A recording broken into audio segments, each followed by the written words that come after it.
আল্লাহ তাবারাক ওয়া তাআলা বলেন, ইয়া আইয়ুহাল্লাযীনা আমানুত্তাকুল্লাহা ওয়া কুনু মা'আস সাদিকিন। হে ঈমানদার, আল্লাহকে ভয় করো এবং সত্যবাদীর সঙ্গী হয়ে যাও। মাদ্রাসা এমন একটি জায়গা যেখানে কোরআন এবং হাদিসের ইলম অর্জন করা হয়। আর ইলম হচ্ছে নূর, আল ইলমু নূরুন, ইলম হচ্ছে নূর। এই ইলম যার অন্তরে যাবে তার অন্তরকে, তার কলবকে আল্লাহ তাবারাক ওয়া তাআলা এই ইলমের বরকতে নূর বানিয়ে দিবে।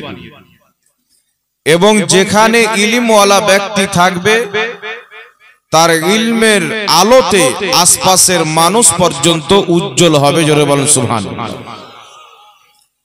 আর ইলম অর্জন করবে সে ব্যক্তি সত্যবাদী হবে। ইলম অর্জন করবে, হারাম থেকে বাঁচনেওয়ালা হবে, হালাল পথে চলনেওয়ালা হবে। আল্লাহ পাকের বান্দাদেরকে হারাম পথে চলা থেকে বিরত রাখার কথা বলবে এবং হালাল পথে চলার তাদেরকে তালকিন করবে। বিরাদর ইসলাম, আলহামদুলিল্লাহ আমরা মুসলমান। আল্লাহ তাবারাক ওয়া তাআলা আমাদের নাম পবিত্র কুরআনুল কারীমের মধ্যে মুসলিম রেখেছেন। আল্লাহ বলছেন, ইন্নাদ দীনা ইনদাল্লাহিল ইসলাম। নিশ্চয় আল্লাহ তাবারাক ওয়া তাআলার নিকটে একমাত্র ধর্ম হচ্ছে ইসলাম ধর্ম। এই ইসলামের মাননেওয়ালাকে বলা হয় মুসলমান। আর রাসূল পাক বলেন, মিশকাত শরীফ কিতাবুল ঈমানের মধ্যে হাদিস, বুনিয়াল ইসলাম আলা খামসিন। ইসলামের ভিত হচ্ছে 5টি জিনিসের উপরে।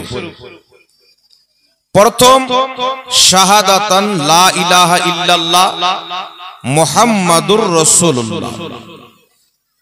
এই কথার সাক্ষী দেওয়া যে আল্লাহ ছাড়া কেউ ইবাদতের যোগ্য নয় এবং মুহাম্মদ সাল্লাল্লাহু আলাইহি ওয়াসাল্লাম আল্লাহ পাকের রাসূল।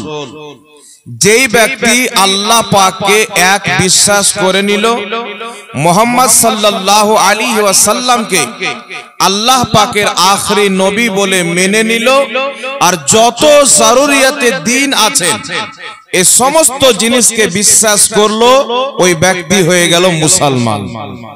এটা নয় যে আল্লাহকে এক বিশ্বাস করে, রাসূল সাল্লাল্লাহু আলাইহি ওয়াসাল্লামকে আল্লাহর নবী মানে, কিন্তু জরুরিয়াতে দ্বীনের মধ্যে থেকে কোন এমন একটি জরুরি জিনিসকে অস্বীকার করে যেটার প্রতি ঈমান রাখা বা যেটাকে বিশ্বাস করা জরুরিয়াতে দ্বীনের মধ্যে পড়ে বা জরুরি হয়, সেই রকম বিষয়কে যদি অস্বীকার করে তাহলে ব্যক্তি কখনো পথভ্রষ্ট হয়ে যায় এবং কখনো কুফর পর্যন্ত চলে যায়। যেমন আল্লাহ তাবারাক ওয়া তাআলার নবী বলেছেন যে আমার উম্মতের মধ্যে 73টি ফিরকা হবে।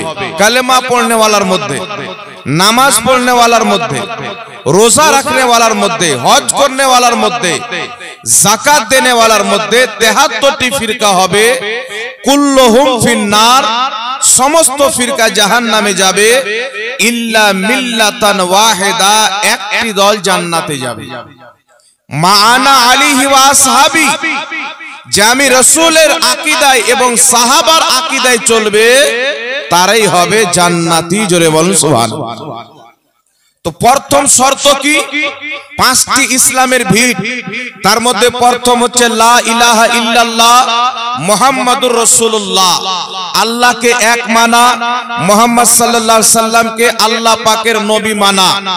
এখন এই দুটো জিনিসকে বিশ্বাস করে নিল, কালেমা শরীফকে অন্তর থেকে জবান থেকে পাঠ করে মেনে নিল, ওই ব্যক্তি মুসলমান হলো।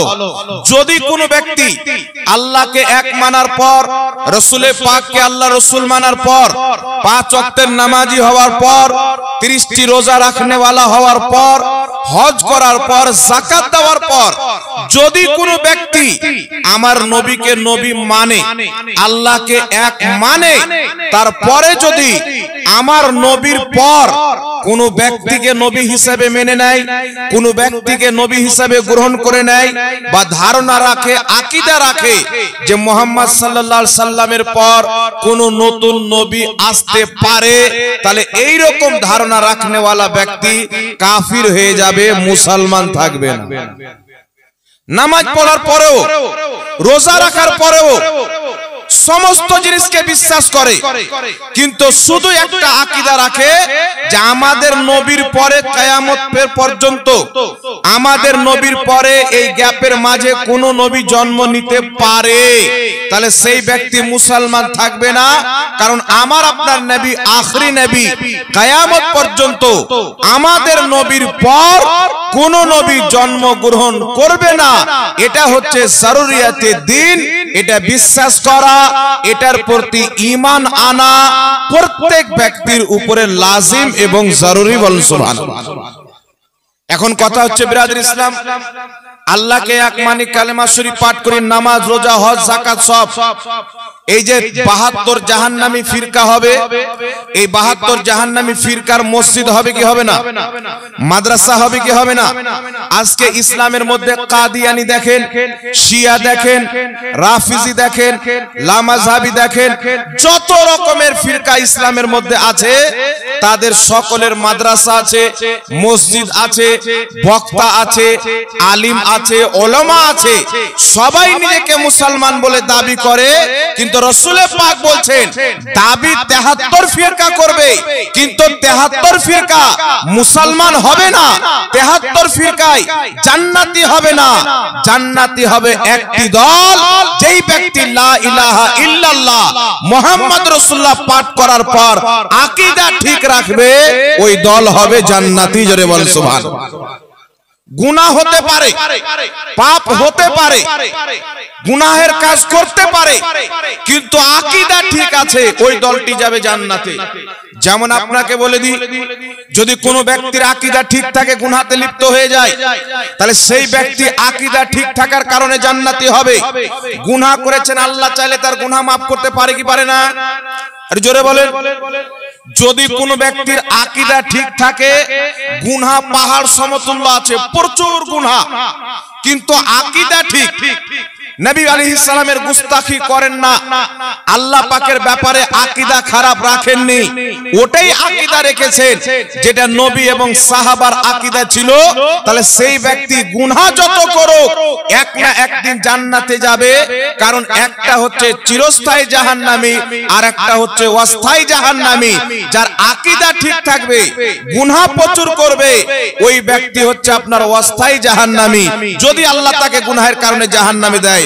আর যেই ব্যক্তির আকীদা খারাপ, কুফরি আকীদা যার মধ্যে পাওয়া যায়, নামাজ পড়ছে, রোজা রাখছেন, হজ করছেন, যাকাত দিচ্ছেন, কিন্তু আকীদা যদি কুফরিয়া হয়, তাহলে ওই ব্যক্তি হলো চিরস্থায়ী জাহান্নামী। কথা বুঝে আসছে বাবা? কথা বুঝতে পারছেন? একটা হলো অস্থায়ী জাহান্নামী, একটা হলো চিরস্থায়ী জাহান্নামী, যাকে আরবিতে বলা হয় দুখুল ফিন্নার, খুলুদ ফিন্নার। একজন ব্যক্তি আহলে সুন্নাত ওয়াল জামাতের আকীদাকে বিশ্বাস করে, কারণ আমার আপনার নবী বলেছেন 73 ফিরকার মধ্যে 72টি জাহান্নামী, একটি জান্নাতি। যেই দলটি জান্নাতে যাবে, ওই দলটির নাম আহলে সুন্নাত ওয়াল জামাত, আমার নবী মুস্তাফা নিজেই দিয়েছেন। জোরে বল সুবহানাল্লাহ।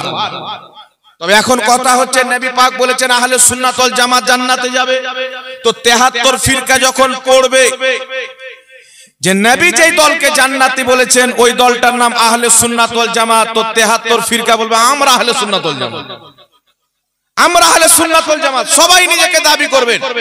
যার কারণে আহলে সুন্নাত ওয়াল জামাত যেটা অরিজিনাল, যদি তিনার জামানাতে তিনটা ফিরকা থেকেছেন, তাহলে তিন ফিরকার মাঝ থেকে নিজেকে আলাদা করার জন্য আহলে সুন্নাত ওয়াল জামাত তো অরিজিনালি, তো কখনো তাকে হুসাইনি বলা হয়, কখনো হানাফি, শাফি, মালিকি বলা হয়, কারণ চারটি মাযহাব, এই চারটি মাযহাবের মান্যকারী আহলে সুন্নাত ওয়াল জামাত। জোরে বলতে হবে সুবহানাল্লাহ।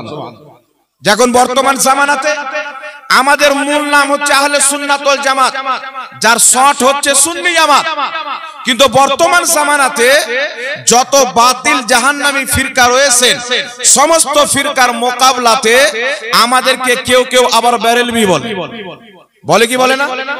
বেরেলভি কেন বলা হয়? আজ থেকে প্রায় 150 বছর পূর্বে, কমবেশ 150 বছর পূর্বে ইমাম আহলে সুন্নাত আলা হযরত রাহমাতুল্লাহ আলাইহির জামানা, তিনার জামানাতে অনেক দল তৈরি হয়েছিল। সেই দলগুলি নিজের কিতাবের মধ্যে কেউ লিখেছেন নবীর পরে নবী জন্ম নিতে পারে, কেউ লিখেছেন আল্লাহ মিথ্যা বলতে পারে, কেউ লিখেছেন নবীর জ্ঞান চাইতে শয়তানের জ্ঞান বেশি, কেউ লিখেছেন নবী পাককে যতটুকু ইলমে গায়ব আছেন ততটুকু পশু এবং পাখিকেও আছে, কেউ বলেছেন নবী মরে মাটির সাথে মিশে গেছে। এই সমস্ত বাতিল এবং বিদাতি আকীদার বিরুদ্ধে যিনি লড়াই করতে করতে উম্মতে মুসলিমাকে 1000 চাইতে বেশি কিতাব দেখে কিতাব লিখে দিয়ে উম্মতে মুসলিমার ঈমানের হিফাজত করেছেন, তিনি হচ্ছেন বেরেলির আলা হযরত। জোরে বলতে হবে সুবহানাল্লাহ। তিনি হচ্ছেন বেরেলির আলা হযরত। তো তিনি যখন গুস্তাখে রাসূলের জবাব দিলেন কলমের মাধ্যমে, রাসূল পাকের অরিজিনাল শানমান যেটা আল্লাহ কোরআন পাকে বয়ান করেছে, যেটা হাদিস শরীফের মধ্যে এসেছে, ওই শানমানকে যিনি তুলে ধরলেন, সেই আলা হযরত যখন নবী মুস্তাফার ইজ্জতের দিফা করলেন, নবী মুস্তাফার আজমতের হিফাজত করলেন, ওই সময়তে উনার যারা মান্যকারী 72 জাহান্নামী ফিরকার মোকাবেলায় তুলনায় উনার মান্যকারীকে বেরেলভি বলা লাগলো। কথা বুঝতে পারছেন? তখন উনার মান্যওয়ালাকে কি বলতে আরম্ভ করলো? বেরেলভি বলতে লাগলো। বেরেলভি আমরা নিজে থেকে নামটা রাখিনি, বাতিল ফিরকা আলা হযরতকে মানার কারণে বেরেলভি বলে, কিন্তু আলহামদুলিল্লাহ আমরা হচ্ছে আহলে সুন্নাত ওয়াল জামাত, কারণ আমাদের প্রত্যেকটা আকীদা নবী পাক সাল্লাল্লাহু আলাইহি ওয়াসাল্লাম এবং সাহাবায়ে কেরামের দাওয়া আকীদা। একটু জোরে বলতে হবে সুবহানাল্লাহ। এইজন্য বিরাদর ইসলাম একটা মূল কথা মনে রাখবেন, দুখুল ফিন্নার, খুলুদ ফিন্নার। একজন ব্যক্তি আহলে সুন্নাত ওয়াল জামাতের আকীদা রাখে, ওই ব্যক্তি গুনাহ করেছেন, পাপ করেছেন, আল্লাহ যদি তাকে তার পাপের কারণে জাহান্নামে দেয়, তাহলে অস্থায়ী জাহান্নামী হবে, এক না একদিন জাহান্নাম থেকে বের হবে। আর যদি কোনো ব্যক্তি আহলে সুন্নাত ওয়াল জামাতের বিরুদ্ধে নতুন আকীদা পোষণ করেছেন, বিদাতি আকীদা পোষণ করেছেন, যার আকীদা গুমরাহিয়াতকে পার করে কুফর পর্যন্ত চলে গেছেন, তাহলে এই রকম ব্যক্তি নামাজ পড়লেও চিরস্থায়ী জাহান্নামী, রোজা রাখলেও চিরস্থায়ী জাহান্নামী, হজ যাকাত করলেও চিরস্থায়ী জাহান্নামী। কারণ জান্নাতে যাওয়ার জন্য ঈমান থাকা শর্ত, আর আকীদা যদি কুফরিয়া হয়ে যায় তাহলে অন্তর থেকে মানুষের ঈমানটা বেরিয়ে যায়। ঈমান এবং কুফর একত্রিত হতে পারে না। পারে বাবা? যদি রাত্রি চলে যাওয়ার পরে সূর্য বেরিয়ে চলে আসে, তাহলে কি আবার রাত্রি থাকবে? দিনে রাত থাকা যেমন সম্ভব নয়, রাত্রে যেমন দিন থাকা সম্ভব নয়, তেমনি একজন মানুষের অন্তরে ঈমানও থাকবে আর কুফরও একসাথে থাকবে, এটা কোনোই মতে হতে পারে না। ঈমান যদি থাকে কুফরি থাকবে না, আর কুফরি যদি চলে আসে তাহলে অটোমেটিক ঈমান বেরিয়ে যাবে। আর কুফরি হাজার জিনিস অস্বীকার করলে হয় না, একটা কুফরি মানুষকে কাফির বানিয়ে দেয়। এই মাসলা আপনাকে জানতে হবে, আকীদার বুঝে রাখতে হবে। আপনাকে বলছি শুনেন, একটি দল আছে, যেই দলটি আজ থেকে 150 বছর পূর্বে দুনিয়াতে এসেছে কমবেশ, যে দলটির নাম হচ্ছে কাদিয়ানি। এই দলটি জন্ম হয়েছে পাকিস্তানের একটি জায়গাটির নাম হচ্ছে কাদিয়ান। কাদিয়ানি একজন মৌলবী ছিল, যার নাম হলো গোলাম আহমদ কাদিয়ানি। প্রচুর লোক তাকে ভালোবাসতে আরম্ভ করলো, মহব্বত করতে আরম্ভ করলো, অন্ধ ভক্তর মতন। তখন গোলাম আহমদ কাদিয়ানি বলল যে কোরআন হাদিসে যেই নবীর নাম আহমদ বলা হয়েছে ওটা আমি। বলে নাউজুবিল্লাহ, নাউজুবিল্লাহ বলবেন না? গোলাম আহমদ কাদিয়ানি নিজেকে নবী দাবি করলো। এখন যখন সে নিজেকে নবী দাবি করলো, পাকিস্তানের পার্লামেন্টে কেস হলো, যেমন পাকিস্তানের মাটিতে হিন্দু বসবাস করে, খ্রিস্টান বসবাস করে, শিখ বসবাস করে, তেমনি সুপ্রিম কোর্ট থেকে আইন পাস করা হোক, যারা কাদিয়ানি, মির্জা কাদিয়ানিকে মাননেওয়ালা, যে নিজেকে নবী বলে দাবি করেছিল, তার মাননেওয়ালা পাকিস্তানে বাস করবে, কিন্তু নিজেকে মুসলিম বলে দাবি করতে পারবে না, অমুসলিম হিসেবে বাস করবে। কারণ যেই ব্যক্তি নবীর পরে নবী বানিয়ে ফেলবে, ওই ব্যক্তি কোনোদিন মুসলমান থাকতে পারে না। কথা বুঝতে পারছেন কি পারেন না বাবা? এখন আপনারা বলেন তো, কাদিয়ানির মাদ্রাসা আছে না নাই? মসজিদ আছে না নাই? আলিম আছে না নাই? 5 ওয়াক্তের নামাজ পড়ে, তারাও বাড়ি বাড়ি গিয়ে বলে যে এসো নামাজ পড়তে এসো, নামাজ পড়তে এসো, হজ করতে এসো, যাকাত দিতে এসো। যদি নামাজ পড়লি জান্নাতি হওয়ার দলিল হতো, আমার আপনার নবী সাল্লাল্লাহু আলাইহি ওয়াসাল্লাম মালে গনিমত বন্টন করছেন। গনিমতের মাল বলা হয় কাফির এবং মুসলমানের জিহাদ হলো, কাফির মরে গেল, তাদের যত সামান ছিল ওই সামানগুলিকে বলা হয় মালে গনিমত, যেটা মুসলমানদের জন্য আল্লাহ হালাল করেছেন। ওই মাল আমার আপনার নবী বন্টন করছেন। যারা বদরি সাহাবী বদরের যুদ্ধতে উপস্থিত ছিলেন, তাদেরকে দেওয়া হচ্ছে 2 হিস্সা, আর যারা বদরি সাহাবী নয় তাদেরকে আমার আপনার নবী দিচ্ছেন 1 হিস্সা। বদরি সাহাবী কারা?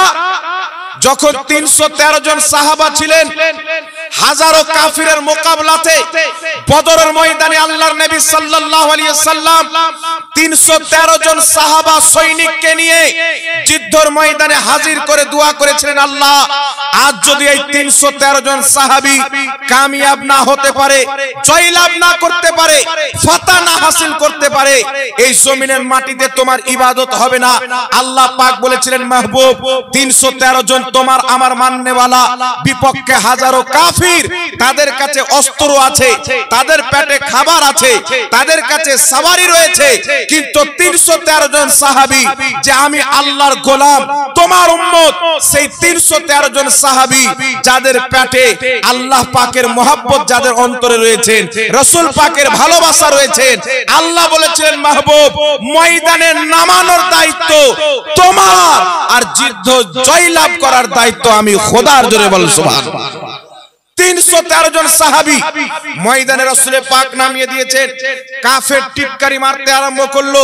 তোমরা 313 জন, আমরা হাজারো কাফির, দেখো তোমাদের হাতে সবারই অস্ত্র নাই, আমাদের সকলের হাতে অস্ত্র আছে।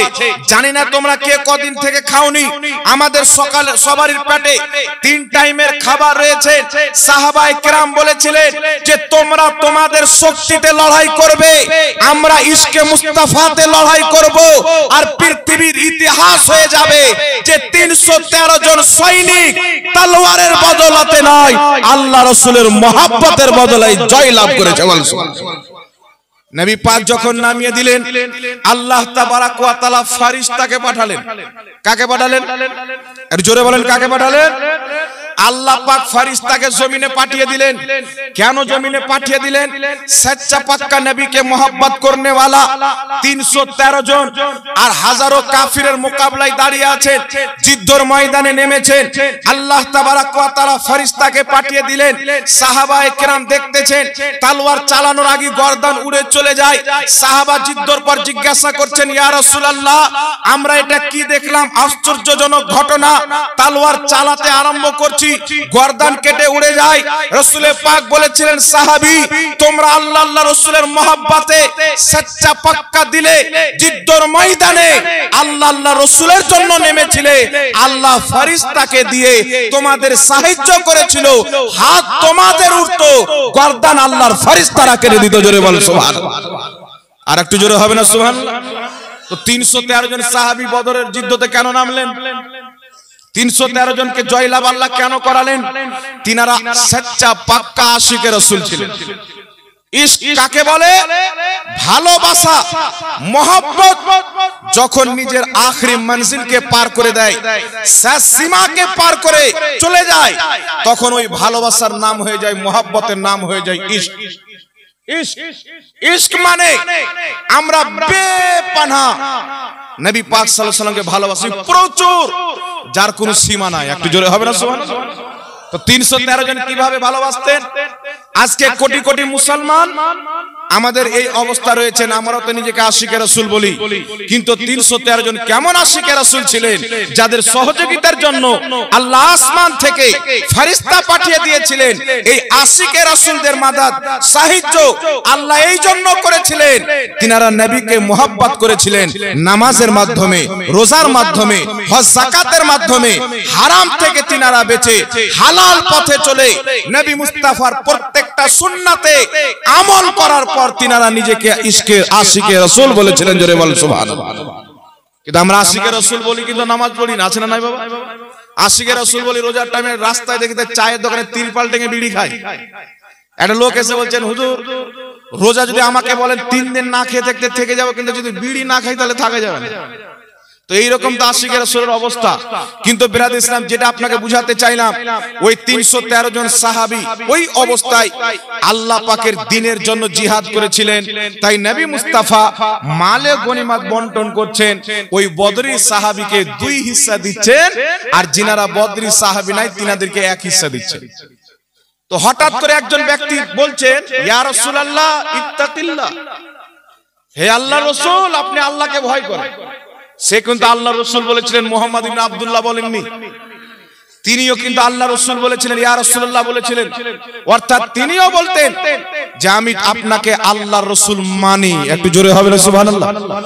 ইয়া রাসূলুল্লাহ ইত্তাকিল্লাহ, হে আল্লাহর রাসূল আল্লাহকে ভয় করেন, ইনসাফ করেন। এই কথা যখন বললেন, নবীর চেহারা লাল হয়ে গেলেন। আল্লাহর নবী বললেন, বেয়াকুফ পাগল, আমি যদি ইনসাফ না করি তো পৃথিবীতে ইনসাফ কে করবে? এই দুনিয়া থেকে যখন ইনসাফ উঠে যাচ্ছিল, সৃষ্টি করেছেন আল্লাহ, আর পূজা করত পাথরের, তৈরি করেছেন আল্লাহ, পূজা করত চন্দ্র, তৈরি করেছেন আল্লাহ, পূজা করত সূর্য। আরে নবী মুস্তাফা এসে ইনসাফ শিখিয়েছে, যে তোমাকে বানিয়েছে, সৃষ্টি করেছে, ওই খোদার ইবাদত করে। এটা সবচাইতে বড় ইনসাফ, সবচাইতে বড় ইনসাফ। বান্দা যদি আল্লাহকে বাদ দিয়ে কোন পাথরের ইবাদত করে, কোন মূর্তির ইবাদত করে, সেই ব্যক্তি সবচাইতে বড় না ইনসাফ। আর ইনসাফ সবচাইতে বড় এটা হলো যে আমাকে বানিয়েছেন, আমি তারই ইবাদত করব। আমাদের সকলকে কয়জন বানিয়েছেন বাবা? একজন না দুইজন? জোরে বলেন। এক আল্লাহ আমাদেরকে বানিয়েছেন। মুনাফিক বলছেন, ইয়া রাসূলুল্লাহ ইদিন ইনসাফ করেন, ইত্তাকিল্লাহ, আল্লাহকে ভয় করেন। নবী পাকের চেহারা লাল। হযরত ওমর ফারুক বলছেন, হুজুর আপনি একবার অনুমতি দেন, গর্দন মেরে দেব। হযরত ওমর ফারুক নবী মুস্তাফার চুল পরিমাণে বেয়াদবি সহ্য করতেন না। উনি সচ্চা আশিকে রাসূল। হযরত ওমর ফারুক বলছেন, হুজুর বলেন তার গর্দান মেরে দিব। কারণ যেই ব্যক্তি দুনিয়াতে আল্লাহর পাঠানো রাসূলকে মানে না, আল্লাহর তৈরি করা দুনিয়াতে তার থাকার অধিকার নাই। জোরে বলেন সুবহানাল্লাহ। রাসূল পাক বলছেন, ওমর মারতে হবে না। ওই ব্যক্তি পিঠ ঘুরিয়ে রাসূল পাকের সামনে দিয়ে চলতে আরম্ভ করলো। আমার আপনার নবী সাল্লাল্লাহু আলাইহি ওয়াসাল্লাম বললেন, উমারকে দেখে নাও, এর নাসল কিয়ামত পর্যন্ত থাকবে। নামাজ এত পড়বে, তার নামাজের সামনে তুমি নিজের নামাজকে হালকা মনে করবে। রোজা এত রাখবে, তার রোজার সামনে তুমি নিজের রোজাকে হালকা মনে করবে। কোরআন খুব তেলাওয়াত করবে, কিন্তু তাদের হলক থেকে কোরআন নিচে নামবে না। তারা দিন থেকে, ইসলাম থেকে এমন ভাবে বেরিয়ে যাবে যেমন তীর কামান থেকে বেরিয়ে যায়, আর তারা দিনে ফিরে আসবে না। সে কি নামাজ পড়তো না? মুহাদ্দিসিনে কেরাম বলেছেন, ওই মুনাফিক নামাজ কত রাকাত পড়তো? এক রাত্রে কোন দিন 300 রাকাত পর্যন্ত নফল ইবাদত করতো। কত রাকাত? জোরে বলেন। শত শত রাকাত নফল ইবাদত করত। তার পাগুলো শুরু হয়ে গেছিল সারা রাত্রি দাঁড়িয়ে কিয়াম করার কারণে, ইবাদত করার কারণে। এত বড় নামাজি, তার কপালে ঘাটা ছিল, লম্বা লম্বা দাড়ি, পায়জামাকে অনেক উঠিয়ে পড়েছিল। এই রকম একজন ব্যক্তিকে রাসূল পাক বলছেন, নামাজ এমন পড়বে তোমার নামাজকে তুমি হাকির, হালকা মনে করবে। তো যার নামাজের সামনে হযরতে ওমর ফারুকের নামাজ হালকা, যার রোজার সামনে হযরতে ওমর ফারুকের রোজাকে হালকা, তাহলে কি বুঝা গেল? ঈমানদার, হকপন্থী, জান্নাতি দল রোজা দেখে বিচার করা যাবে না, নামাজ দেখে বিচার করা যাবে না, হজ যাকাত দেখে বিচার করা যাবে না। জান্নাতি দল যদি বিচার করা যায়, জান্নাতি দলের যদি পহচান করা যায়, ইশকে মুস্তাফা আদবে মুস্তাফার কারণে করা যাবে। যার অন্তরে রাসূল পাকের মহব্বত আদব ও তাজিম থাকবে, ওই দলটি হবে জান্নাতি। জোরে বল সুবহানাল্লাহ। রাসূল পাকের আদবে চিন্তা হবে বাবা। 73 ফিরকা কেন হচ্ছে? একটাই কারণ, দেখবেন অনেক ফিরকার লোক আছে, তাদের মধ্যে রাসূল পাকের মহব্বত পাওয়া যায় না। নবীর তরিকায় নামাজ পড়ো, নবীর তরিকায় নামাজ পড়ো, নবীর সুন্নাত মেনে চলো বলে, জাহির দেখতে মনে হয় পাক্কা সচ্চা মুসলমান, কিন্তু ওই দলের বক্তব্য যখন শুনবেন, কোন সময় নবীর মা বাপকে জাহান্নামী বলবে, কোন সময়তে রাসূল পাককে মরা মানুষ বলবে, কখনো রাসূল পাকের মুখ দিয়ে দুর্গন্ধ বের হচ্ছে বলবে। এই যে রাসূল পাকের বেয়াদবি, যার অন্তরে রাসূল পাকের মহব্বত নাই, আদব নাই, যতই নামাজ পড়ুক ওই ব্যক্তি মুসলমান নয়। আর একটু জোরে হবে না সুবহানাল্লাহ? আর একটু হাত উঠিয়ে বলেন তো ইয়া রাসূলুল্লাহ। এই জন্য বিরাদর ইসলাম, আপনি কি করে চিনবেন 72টি ফিরকা জাহান্নামী কেন হবে? এখন তো কথা, এখন ফতোয়া উল্টো দিকে হাওয়া যেমন চলে না বলে না, ওরকম উল্টো দিকে ফতোয়া চলছে। সুন্নাতি ব্যক্তিকে বলা হচ্ছে বিদাতি, হচ্ছে কি হয় না বাবা? কিন্তু আলহামদুলিল্লাহ আমরা রাসূল পাককে মহব্বত করি, আমরা নবীর মহব্বতে কিছু জিনিস করি, তাই আমাদেরকে বলা হয় বিদাতি। কি জিনিস করি? রাসূল পাকের মহব্বতে মাঝে মাঝে দাঁড়িয়ে সালাম করি, রাসূল পাক সাল্লাল্লাহু আলাইহি সাল্লামের মহব্বতে নবী পাকের জন্মদিন পালন করি। এই কিছু কিছু জিনিস নবীর মহব্বতে বিরুদ্ধ আঙুল চুমুন দিয়ে চোখে লাগায়, নবীর নামকে চুমুন দিই। এই কিছু মহব্বত করার জন্য কিছু লোক দলিল দেয়। কি দলিল দেয়? এইগুলো যে তোমরা করে নবীকে সম্মান করছো, এইগুলো কি নবী করতে বলেছেন? ইসলাম চলবে নবীকে দিয়ে। যেই আমল নবী থেকে প্রমাণিত নাই, ওই আমলকে ত্যাগ করতে হবে। ভাই দলিল কি? বুখারীর হাদিস। হাদিসটি কি? আম্মা জান আয়েশা সিদ্দিকা রাদিয়াল্লাহু তাআলা আনহা বলছেন, যেই আমল রাসূলুল্লাহ থেকে প্রমাণিত নাই, রাসূল পাক বলেছেন ওই আমল রদ করতে হবে, বাদ দিয়ে দিতে হবে। বুখারীর হাদিসে শব্দ আছেন আমরেনা। এই আমরেনা শব্দের অর্থ ইমাম ইবনে হাজার আসকালানি বুখারী শরীফের সারা ফাতহুল বারীর মধ্যে বলছেন যে এই যেই আমল নবী থেকে প্রমাণিত নাই, ওই আমল পরিত্যাগ করতে হবে। এর অর্থ হচ্ছে আমরেনা শব্দ যে রয়েছে, এই আমরেনা শব্দ দ্বারা প্রত্যেক মুহাদ্দিসিন বলেছেন নতুন আকীদা। যেই আকীদা নবী থেকে প্রমাণিত নাই, ওই আকীদা তালাক দিতে হবে, আমল নয়। কথা বুঝতে আসছেন না? ইমামুল ফুকাহা ইমাম ইবনে আবিদিন শামী রাহমাতুল্লাহ আলাইহি ফাতাওয়া শামীর মধ্যে লিখছেন, প্রত্যেক নতুন আকীদা বিদআত। নবী বলেছেন কুল্লু বিদআতিন দালালা, প্রত্যেক বিদআত হচ্ছে পথভ্রষ্ট, প্রত্যেক পথভ্রষ্টতা জাহান্নামে। রাসূল পাক এই যে প্রত্যেক বিদআত জাহান্নামে বলেছেন, এই প্রত্যেক বিদআত থেকে হচ্ছে প্রত্যেক নতুন আকীদা। যারা আহলে সুন্নাত ওয়াল জামাতকে বাদ দিয়ে নতুন নতুন ফিরকা তৈরি করেছে, নতুন নতুন আকীদা বানিয়েছে, এই প্রত্যেকটা নতুন দল জাহান্নামে যাবে। আমার আপনার নবী ওটাই বুঝিয়েছেন, একটু জোরে বলতে হবে সুবহানাল্লাহ।